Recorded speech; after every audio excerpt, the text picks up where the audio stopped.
오늘은 두려움이 아닌 기도라는 제목으로 하나님 말씀 증거하도록 하겠습니다. 여러분 기도하잖아요. 우리 믿음을 갖고 있잖아요. 이것이 어떤 사람에게는 액세서리 같이 보일 때도 있고 어떤 사람은 진짜 힘일 때도 있다라는 것입니다. 우리 의학에서 많이 들어봤죠. 플라시보 효과라는 거 들어봤죠. 가짜 약을 주는 거예요. 옛날에 위약 효과 그랬는데 요즘 젊은이들에게 위약 효과 그랬더니 위에 먹는 약이냐 그러더라고. 그게 아니라 가짜 약. 그래서 위약이란 말을 쓰면 안 되겠어. 가짜 약 효과. 그러니까 밀가루 이렇게 뚫뚫 마른 것 같은 거를 주는 거예요. 아무 효과 없는 거. 그러면서 이게 뭐 두통의 효과가 있다 그러면은 실제로 두통이 낫는 경우가 반쯤 된대. 그러니까 뭐예요? 그 플라시보에서 강조하는 것은 실제 효과가 아니라 심리 효과. 심리적인 게 영향을 준다 뭐 그런 거 아닙니까? 그렇다고 그러면은 기도도 심리 효과인가? 믿음도 심리 효과인가? 믿음 가지세요. 그러면 뭐 내가 믿는다 그러면 심리적으로 안정이 돼가지고 뭐 해결이 되고, 기도하면 안 한 것보다 낫다. 이 플라시보 효과로 생각하는 경우가 많이 있다라는 것입니다. 그거 아니죠. 기도는 실제적인 효과라는 거예요. 오늘 1절에 이런 고백이 나옵니다. 환난 중에 만날 큰 도움이시라 그랬죠. 여기서 만날이라고 돼 있는 이 단어가 수동태더라고. 그러니까 환난 중에 내가 발견하는 큰 도움이 아니라 내가 환난을 당했는데 발견당한 거예요. 그러니까 발견이 된 거죠. 그러니까 환난 중에 저절로 발견이 된 거예요. 하나님이 큰 도움이시라는 걸. 그러니까 하나님이 먼저 찾아오셨다 그런 뜻이 있다고. 여기에 만날, 내가 아니에요. 하나님이 큰 도움이시라는 것을 수동적으로 깨닫게 되더라. 그래서 맨날 기도가 수동적이다 뭐 또는 기도가 뭐 심리 효과다 뭐 이런 사람들에게는 큰 환난 중에 주님이 찾아오시는 걸 경험한다고. 그리고 그때 기도했을 때 아 진짜 주님이 찾아오셔서 내게 큰 도움이 되어 주시는군요. 그걸 깨닫게 된다는 것입니다. 이스라엘의 컨셉으로 본다 그러면 땅이 흔들린다 그런 것은 지진 뭐 그런 것도 있지만 기초가 흔들린다. 터전이. 우리 삶의 터전이 뭐가 있나요? 우리 같은 뭐 나라가 터전이 전쟁 났을 때 또는 뭐 가정이 터전이잖아. 가정이 흔들렸을 때. 우리 크리스찬은 교회잖아. 막 교회가 어려움 당할 때 그때 땅이 흔들리는 거예요. 그리고 또 하나가 산이라고 하는 건 의지하는 거예요. 의지. 내가 산을 향하여 눈을 들리라. 나의 도움이 어디서 올꼬 할 때 산 그러면 그 하나님을 뜻하는 거고 내가 의지하는 바예요. 근데 여기 보니까 3절 같은데 뭐 2절에도 나오네. 산이 흔들려 바다 가운데 빠진다. 히브리 개념에서는 물이 나쁜 개념이에요. 물은 리버 야단이 살고 마귀가 살고 물은 혼돈이 있고 막 그런 거거든요. 그러니까 산이 바다에 빠졌다는 건 뭐예요? 내가 의지할 것이 마귀 수중에 들어가 버렸다. 뭐 끝장났다 그런 표현이거든. 그러니까 이걸 뭐 어렵게 생각하지 말고 내가 큰 근심과 큰 위기에 처하게 되었다. 그런 고백입니다. 이 배경은 두 가지가 있는데 히스기야 시대 때 배경이라 그러죠. 이사야 37장에 아수르의 사내립이 예루살렘 포위하고 난 다음에 죽여버린다 그럴 때 두렵죠. 그때 우리 아시죠? 그 편지 한 장 들고 항복문서 들고 하나님 앞에 기도했더니 주께서 도우셔서 18만 5천 명 다 죽여버리는 그런 승리를 맛보게 되지 않습니까? 그때 상황이라는 거예요. 우리도 인생을 살다 보면은 이렇게 포위당하는 것 같은 상황이 있어요. 사업하시는 분들, 야 이러다가 망하겠다. 야 이러다가 이거 뭐 돈줄이 다 끊겨버리네. 뭐 이런 거죠. 어려움 당하게 된다. 저는 뭐 멀쩡하게 살다 보니까 갑자기 암이다 그럴 때 이제 끝이구나. 내가 건강한 줄 알았더니 건강이 아니구나. 죽을 수 있구나. 그럴 때 이게 산이 바다에 빠지는 거죠. 그러니까 다 빠져버리는 그런 상황에 놓일 때가 있다는 거예요. 우리 인생 살다 보면 뭐 이런 거 말고도 얼마나 많이 있어요. 그래서 혼비백산하고 멘붕이 오는데 그때 기도가 플래시보 효과라고요? 그때 뭐 믿음이 심리 효과라고요? 그렇지 않더라고요. 그때 진짜 믿음이 하나님이 나의 큰 도움이시라. 일단 마음 흔들리지 않게 붙들어주는 거는 이때 믿음이에요. 그리고 기도가 실제적으로 힘을 주고 제가 남의 병 났을 때는 내가 막 두려워하고 그랬던 적이 있었던 것 같은데 오히려 내가 당할 때 이건 뭐 하나님 주신 평강이죠.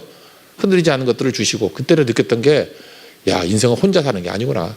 하나님이 도와주셨는데 진짜 실제적인 환난 중에 만날 큰 도움이시라. 이거 여러분들 마음에 새기세요. 환난 중에 발견하게 되는, 내가 발견한 거 아니에요. 주님이 발견하게 만드시는 큰 도움이시라. 그거 붙드는 승리의 종 되길 바랍니다. 아까도 얘기했지만 조금 전에 이 내용이 저는 시편 46편이 좋은 게 종교의 역사를 읽어보면은 시편 46편이 자주 나와. 이유가 뭐냐면 루터가 되게 좋아했던 성경이었던 것 같아. 혼자서도 기도했다는 얘기가 몇 번 나오는데 정말 위기 가운데 놓여가지고 뭐 여러분 역사 뭐 몰라도지만 보름수 국회라 그래서 죽인다는 거예요. 죽인다는 거. 루터 발견해서 아무나 죽여도 된다. 그런 게 나왔거든요. 그럼 생각해보세요. 길거리 나가도 아무도 죽여도 된다. 법의 보호를 못 받잖아요. 그러니까 힘들잖아요. 힘들 때 너무너무 힘든 거야. 그럴 때 친구 멜라니토를 만나가지고 우리 같이 내가 두려움 가운데 빠져 있는데 하나님의 도우심을 구하는 시편 46편을 놓고 같이 기도하자. 둘이 1절부터 11절까지 루터가 읽고 한 번 읽고 멜라니토는 읽고 같이 읽고 거기 보니까 뭐 그 독일어로 번역을 이걸 먼저 했는가 봐. 그냥 독일어로도 읽고 뭐 걔네들 라틴어를 읽었으니까 라틴어도 읽고 또 둘이 학자들이니까 그죠? 이거 히브리어도 읽고 뭐 그런 식으로 계속 읽었다라는 거예요. 그러고 난 다음에 이걸 놓고 간절히 기도했는데 그때 두려움이 사라지고 하나님의 도우심의 능력이 나타나게 되더라. 제가 그때 그 역사서 그 읽어보면서 종교 역사를 읽으면서 옛날 그 메모에 그렇게 했던 것 같아. 하나님 나에게도 시편 46편을 붙들고 같이 기도할 친구를 주십시오. 그 친구. 그래서 그때 신학교에 있던 그 어떤 지금 백석대에서 교수하는 어떤 형제하고 같이 기도했던 경험이 있어요. 지금 학장 됐어요. 학장. 같이 기도했던 것 같아. 지금도 종종 그런 얘기 해요. 우리 어려움이 있을 때마다 시편 46편 놓고 같이 기도한 적은 그때가 처음이었는데 지금도 따로지만 네 생각하면서 기도한다 그러더라고요. 저도 그래요. 어려울 때 시편 46편을 놓고 나도 네 생각하면서 그때 어려울 때 그 기도 잊지 않는다. 여러분 삶의 어려움 있고 이번에도 성경기관 중간에 어려움이 있을 때마다 시편 46편이 친구와 함께 같이 기도하는 기도 제목이 되기를 바랍니다. 그럼 일어서게 된다라는 것입니다. 오늘 이렇게 내용이 많으니까 새벽이니까 한 포인트만 보죠. 새벽에 도우신다라고 하는 게 5절에 나오죠. 5절 하반절에 새벽에 하나님이 도우시리라. 요거를 따져보자고요. 우리가 기도할 때 액세서리가 아니라 실제적인 도움이라 그랬죠. 근데 새벽에 돕는다. 이건 뭐 지난 사무엘상 22장 아둘람 굴 사건하고도 연결이 된 것 같아요. 밤중에 기도해서 새벽에 오게 한다라는 뜻이 있고 첫 번째. 두 번째 뜻은 하나님은 새벽에 일하시는 하나님이다. 뭐 비슷해 보이지만 약간 차이가 있어요. 그 두 가지 의미가 있다고. 새벽에 하나님이 도우시리라. 그러니까 언제 기도하면 되느냐? 내가 있는 상황이 이제 동굴 상황이야. 내가 있는 상황이 밤중이에요. 밤중에 기도하라는 거예요. 그러면은 새벽이 온대요. 그래서 이걸 시편 57편 같은데 뭐라고 표현했어요? 똑같은 건데 새벽에 도우시리라를 내가 새벽을 깨우리라. 그죠? 새벽에 자고 있대. 안 와 잘. 그래서 내가 기도해서 찬송해서 새벽을 깨워가지고 오게 만들겠다. 그러니까 수동적인 거지만 또 그래서 우리 신앙이 뭐라 했어요? 능동적 수동태라 그랬죠. 원래는 하나님이 찾아주시는 건데 그 안에서 팽개가 돌듯이 내가 능동성이 있어야 된다고. 하나님이 일하시는 거 믿습니다. 날 도우시는 믿습니다. 그러면서 부르짖는 거예요. 그래서 그 불의한 재판이라 하죠. 밤낮 부르짖는 종의 기도를 듣지 않겠냐 그러잖아요. 하나님이 다 뜻을 갖고 계시지만 우리가 부르짖고 기도할 때 주님께서 그걸 응답하시는 방식으로 이끌어 주신다는 거예요. 그러니까 새벽에 하나님이 나를 돕는다는 건 뭐냐? 하나님이 주원데 하나님이 공급하시고 생명도 주시고 성령도 주신다. 그걸 믿고 의지합니다. 그런 거죠. 여기서 개념인데 시편에도 많이 나오는 개념이고 그 다음에 역사서에서 많이 나오는 개념인데 악이라는 거. 우리 성경에 악인이라는 말이 아니라 악인 또는 악. 악이 뭐예요? 악. 악은 한마디로 얘기해서 뭐 우리 식으로 하면 악이 뭐예요? 죄 짓고 뭐 허물 많고 그런 게 악이 아니고 믿지 않는 게 악이에요. 그러니까 믿지 않는 게 악이니까 하나님 없는 게 악이죠. 그럼 하나님 없으면 하나님 반대말이 뭐예요? 나야 나. 나를 믿는 거야. 그래서 나를 믿는 거를 뭐라 그래? 우리 인간은 교묘해서 내가 나를 믿는다고 절대 안 그래. 우상을 하나 만들어 놓고 투영을 하는 거야. 그래서 나는 우상을 섬긴다 그러면서 나를 믿는 거예요. 그래서 십계명에도 보면은 자기를 위하여 우상을 만들지 말라 그러잖아요. 그러니까 우상은 허상인데 우상은 뭐냐면 내가 음란하고 싶어 그러면 음란 은신을 만들어 놓고 음란해지는 거야. 내가 돈 좋아해. 그러니까 돈신을 만들어 놓고 돈신을 섬기는 방식을 통해서 나를 섬기는 거야. 나를. 그러니까 악은 뭐예요? 그래서 예서 악인이 어쩌고 저쩌고 그러면 그 믿지 않는 자를 악인이라 그래. 하나님 없는 자를 악인이라 그런다고. 그런 사람은 어디로 가요? 우상으로 간다라는 것입니다. 그러니까 여기 나오는 새벽에 돕는다는 건 뭐예요? 악인은 하나님이 돕는다는 걸 믿지 않는 거겠죠. 그러니까 악인은 뭐라 해요? 기도도 안 하고 믿음도 없고 그냥 지가 노력만 하는 거야. 열심히 뛰기만 하는 거. 그걸 뭐라 그래요? 세상에서는 열심히 사는 사람 그럴지 모르지만 우리는 성경 시각은 뭐라 그래요? 악인 또는 우상 숭배자. 그 뒤집어 본 얘기는 다 나오겠네. 그럼 의인은 뭐예요? 악인의 반대말은 선인이 아니고 의인이라 그래. 의인. 의인은 뭐죠? 믿는 자를 의인이라 그래. 믿는 자를 의인이라 그러고, 믿는 자니까 하나님이 있는 사람을 의인이라 그래요. 예수님이 있는 사람을 의인이라 그런다고. 그러니까 우리 복음의 핵심이 뭐라 그랬어요? 에베소 2장 8절이라 그랬죠. 은혜로 말미암아 믿음으로 구원받았다. 세 가지잖아요. 은혜로 말미암아 믿음으로 구원받았다. God saved you. 너 구원받았어. By His grace when you believed. 믿음에 의하여, 아니 은혜로 말미암아 when you believed. 믿을 때 God saved you. 너 구원받았다고. 그게 세 가지 개념이에요. 그래서 내가 구원받게 되는 구원이 하나님이 나를 구하는 거야. God saved you. 하나님이 나를 구원했거든요. 은혜에 의해서 믿음으로. 은혜에 의해서 믿을 때. 그래서 은혜, 믿음 다 하나님이 중심이잖아요. 내가 들어갈 데가 있어요. 그걸 예수님은 뭐라 표현해서 자기를 부인하고 자기 십자가를 지고 나를 좇을 것이다. 그죠? 그 얘기라는 것입니다. 그래서 의인은 뭐예요? 의인은 에베소서 2장 8절을 믿고 그대로 사는 사람이에요. 그죠? 하나님이 구원하는 거지 내가 나를 구하는 게 아니에요. God saved you. 하나님이 나를 구하는 거지 내가 나를 구원할 수 없어요. 그러니까 내가 나를 구원하려고 그러니까 안 되니까 근심 두려움 빠지는 거지. 하나님이 나를 건져줘요. 불황에서도 나를 건지고, 사업의 위기에서 나를 건지고, 죽을 병에서 나를 건지고, 가정 깨짐에서 나를 건지고, 모든 상황에서 God saved you. 하나님이 나를 건져주신다고요. 어떤 방식으로? 은혜의 방식으로. By His grace. 언제? 내가 믿을 때. 하나님이, 예수님이 하신 모든 것들을 다 믿을 때. 이걸 뭐라 그래요? 이걸 복음 그래요. Gospel. 이게 복음이에요. 복음. 복음의 능력을 붙들어야 된다는 것입니다. 여기 6절에 보니까 문나라가 떠든다. 대적이거든요. 대적이 막 떠든데 막 떠들고 있을 때 쫄죠. 세상은 그래요. 맨날 교회를 핍박하고 공격하고 난리치고 한다고. 그래서 문나라가 떠들 때 우리가 해야 될 일이 뭐예요? 기도한다고. 그죠? 문나라가 떠들 때. 그래서 우리 아둘람 동굴에서 얘기했잖아요. 동굴에서 나와서 찬송하고 기도하는 거예요? 아니면 동굴에 있을 때 찬송하고 기도하는 거예요? 있을 때. 있을 때. 그러니까 여러분 인생이 지금 고난 중에 있고 어둠 가운데 있을 때는 뭐 할 때예요? 기도할 때고 그때가 찬송할 때야. 그래서 사도행전 16장 25절에 나오잖아요. 빌립보 감옥, 동굴 감옥에 있을 때 기도하고 찬송했더니 옥문이 열려버리죠. 이게 중요한 개념이라고. 동굴에서 기도하는 거예요. 동굴에서 나와서 기도하는 거, 나와서 찬송하는 게 아니라 동굴에서 기도하고 포위 됐을 때 기도하고 다 그렇잖아. 그죠? 포위 됐을 때 어려움 당할 때 나중에 어떤 일이 벌어져요? 다 뒤집히게 되더라. 이게 첫 번째 개념이고, 새벽에 하나님께서 도우신다는 또 하나의 개념은 뭐냐 하면은 새벽에 하나님이 일하신다는 거죠. 이거 되게 중요한 거야. 새벽에 일하신다. 홍해가 언제 갈라졌어요? 새벽에 갈라졌고. 많이 듣죠. 그리고 40년 동안 광야 생활을 할 때 하나님이 새벽에 하나님이 일하신다는 것을 보여주려고 그 만나를 주신 거죠. 만나. 저 지금도 경험이 그래요. 만나, 우리 맨날 어머니가 뭐라 그랬냐면 만나는 해 뜨면 다 녹아서 없어진대. 스르르 녹아 없어진대. 그러니까 만나가 맨날 있는 게 아니야. 그래서 늦잠 자는 사람은 굶어. 그러니까 40년 동안 이스라엘 백성들은 다 새벽에 깼다라는 걸 알 수 있어요, 없어요? 있지. 새벽에 안 깨면은 만나가 없다니까. 그래서 늦잠 자면 우리 어머니는 밥을 안 줬어. 그러면서 꼭 성경을 인용하는 거예요. 출애굽기를 인용하면서 해가 뜨면은 밥이 다 녹았는지라 분명 밥통이 있는데 안 줘. 그래서 물론 뭐 내가 가서 퍼먹었지만 어쨌든 서비스는 못 받아서 전혀. 어머니 서비스를 못 받았어. 근데 되게 중요한 개념인 것 같아. 여기는 자매들이 시집가서 애들 키울 때 시간 딱 넘으면 밥 주지 말아야 돼.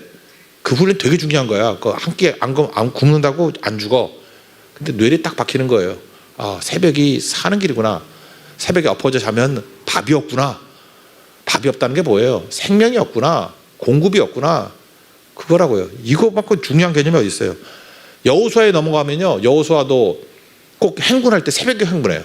여리고 돌 때도 새벽에도 행군하고. 새벽이 승리의 길이라는 것입니다. 그래서 새벽을 깨우게 만드는 것도 있지만 새벽에 첫 시간에 할 일이 뭐냐면 기도해야 된다는 거예요. 그럼 하나님이 가장 왕성하게 일하시는 때다. 이 두 가지 의미가 있어요. 그러면 두 가지 합쳐가지고 하나님 일하실 때 뭐라고 표현했냐? 그가 소리를 내심에 그랬죠. 6절 그 하반절에 나오는데 제가 세 번역을 읽어드리면 주님이 한번 호령하시면 땅이 녹는다. 우리 개혁성경에 뭐라고 되어 있어요? 그가 소리를 내심에 땅이 녹았도다. 똑같은 얘기네. 그죠? 그가 소리를 내신다. 호령하시니까. 내 이놈! 그랬더니 땅이 녹아버린대. 지금도 우리 선교하다 보면 마귀가 막 역사하고 그러죠. 그때 내 이놈! 그리고 하나님이 한번 말씀하시면 우리가 새벽에 놓으신 하나님을 의지하고 액세서리가 아니라 진짜 기도를 하면, 하나님 의지하는 기도를 하면 내 이놈! 그러면 땅이 녹아버린대요. 땅이 녹아버리는 것을 못 알아들을까봐 뭐라고 하냐면 15절. 열방이 통에 한 방울 물과 같다. 여러분 여기 옆에 통에 물이 한 방씩 떨어질 수 있죠. 똑똑똑똑. 우리 그 어머님 댁에도 갔더니 그 수도가 망가져가지고 물이 조금 새더라고. 근데 어떻게 잘 막아놨는지 똑똑 떨어져. 똑똑똑똑. 제가 그 물을 한 방울씩 떨어지는 걸 보면서 뭘 느꼈어요? 무서웠을까? 그냥 좀 귀찮더라고. 이거 또 누구 불러야지. 그래서 불러서 7만 원 주고 고쳤어. 지난주에 가서 고쳤다고 7만 원 주고 다 고쳤어요. 물 한 방울씩 떨어지는 걸 통해서 무서워하는 사람 없죠. 그래서 뭐라고 얘기를 해요? 열방이 대적하는 것이 통해서 물 한 방울 떨어지는 거래. 아무것도 아니라는 거죠. 내 이놈! 그러면 끝나는 거예요. 박살나는 거고. 또 뭐라고 돼요? 저울에 작은 티끌, 먼지, 저울 위에 먼지가 올라갔어요. 그러면 무게가 변해 안 변해요? 안 변하죠. 그러니까 우리가 대적이라고 말하는 건 하나님이 내 이놈 한마디 해버리면 물통에서 똑똑똑 떨어진 물방울 갖고 저울 위에 있는 먼지 같은 거라는 거예요. 쉽게 말해서 아무것도 아니라는 거예요. 그죠? 하나님이 한번 호령하시면, 하나님이 한번 말씀하시면 승리하신다 그런 거죠. 그러니까 여러분들 내가 힘쓰고 애쓴다고 위기에서 벗어나는 거 아니에요. 우리는 위기라 그러고 뭐 큰 어려움이라 그러고 두려움이라 그러는 건데 하나님 앞에서는 아무것도 아니다. 그게 메시지예요. 물방울 떨어지는 것 같은 거야. 그거 주님이 탁 손대면 그냥 다 없어져 버리고 저울에 먼지 같은 거야. 훅 불면 날아가 버리는 거예요. 먼지 때문에 우리가 부담 느끼는 거 없죠? 하나님의 입장에서 뭐라고 훅 한번 불면 골리앗이 뭐야? 먼지지 그거. 훅 부니까 그냥 날아가 버리는 거 아니에요. 그러니까 대적도 문제가 될 게 없고 병도 문제가 될 게 없고 상황도 문제가 될 게 없고 오늘 9절 보니까 전쟁을 쉬게 하신다. 리더 모임 할 때 우리 그 11개 8장 공부했잖아요. 5번째 왕이 여호람인데 세 번째 네 번째 왕이 누구냐? 그래서 세 번째가 아사왕 남쪽에 유다에 네 번째가 여호사밧이잖아요. 저는 이게 목사가 유리한 게 뭐냐면 여러분들에게 그냥 세 번째 왕은 아사고 네 번째 왕은 여호사밧입니다. 이렇게 넘어가도 되는데 그럴 때를 기회잖아. 나는 여러분보다 내가 유리한 게 뭐예요? 아사에 대해서 공부할 수 있잖아. 설교는 안 해. 설교는 안 하지만 아사에 대해서 좀 다시 읽어봤어. 여호사밧을 안 읽었어. 시간이 없어서. 그래서 아사를 좀 읽어보자. 쭉 읽어봤더니 거기 역대하 병행 9절이거든. 14장 7절을 보니까 아사왕이 하나님을 찾았어. 우리가 주를 찾았으므로 주께서 우리 사방에 평안을 주셨도다. 아사왕 때 전쟁이 되게 많았어. 바하사왕 아람의 연합군 막 쳐들어오고 막 그랬거든. 그래서 아사의 카운터파트가 북쪽에 바아사, 그 다음에 아람의 왕 뭐 베나닷 이렇게 막 쳐들어오고 그랬다고. 아사 때 아사가 그래요. 하나님의 주를 찾았으므로. 악세사리 아니죠. 똑같은 어려움이야. 내가 주님을 찾았더니 평화를 주셨대. 사방에. 난 여기서 끝내려고 그랬었는데 재밌어가지고 또 읽었더라고. 그랬더니 하나님이 10년 동안 평화를 주셨어. 근데 이 바퀴벌 같은 놈이 또 10년 있다가 또 연합에서 또 쳐들어오네. 그랬더니 똑같은 얘기가 또 나와요. 내가 다시 주님을 찾았으므로 주님께서 사방에 평화를 주셨더라. 그래서 얼마 평안이죠? 20년 평안이 더 와. 그때 내가 느꼈던 게 그거예요. 야, 우리 인생 이렇게 살아야겠구나. 인생 살다 보면은 위기 어려움들이 한 번만 오는 거 아니야. 그래서 하나님께서 먼지 불듯이 훅 불어버렸어. 또 이 바퀴벌 같은 놈이 또 와. 10년 있다가. 그러면 똑같이 하면 돼. 내가 또 다시 주를 찾았으므로 사방에 평안을 주셨더라. 평안이 뭐예요? 기능한다는 뜻이 아니에요. 우리 삶 가운데 기능하지 못했던 것들이 많이 있는데 뭐 이렇게 부르짖고 하는 기도도 중요하지만 하나님께 구하세요. 주님 불쌍히 여겨주세요. 내가 어렵습니다. 힘 주세요. 풍성강도 지금 어려운 가운데 있을 때 기도했더니 하나님께서 이렇게 길을 열어주잖아요. 그죠? 이번에도 계속 기도하십시오. 오늘 진짜 사역이 시작하는 날인데 하나님 도와주세요. 그래서 아사왕이 주셨던 사방에 평안을 주셨더라. 그래서 이 주변에 있는 모든 것들이 샬롬이 이루어지고 능력 가운데 설 수 있는 하나님의 종 되기를 바랍니다. 지금 보니까 마음에 상처 입은 사람도 많이 있고 그러잖아. 그죠? 지금 뒤에 방송실에 있는 성도도 여자친구가 헤어져가지고 괴롭지? 나 약 올리네 지금. 괴롭지? 근데 나도 성도 위해서 기도 많이 했어요. 그죠? 근데 그 평화를 주실 거예요. 평화를 주셔서 하나님께서 새로운 기쁨과 은혜로 위로해 주시는 일들이 있을 거라고 생각을 합니다. 오늘도 기도를 액세서리가 아니라 힘으로 사용할 수 있는 우리 능력의 종 되기를 바랍니다. 예, 다 같이 일어나서 기도합시다. 주의 손이 후련만 찬양합시다. 주의 손이 붙드시네.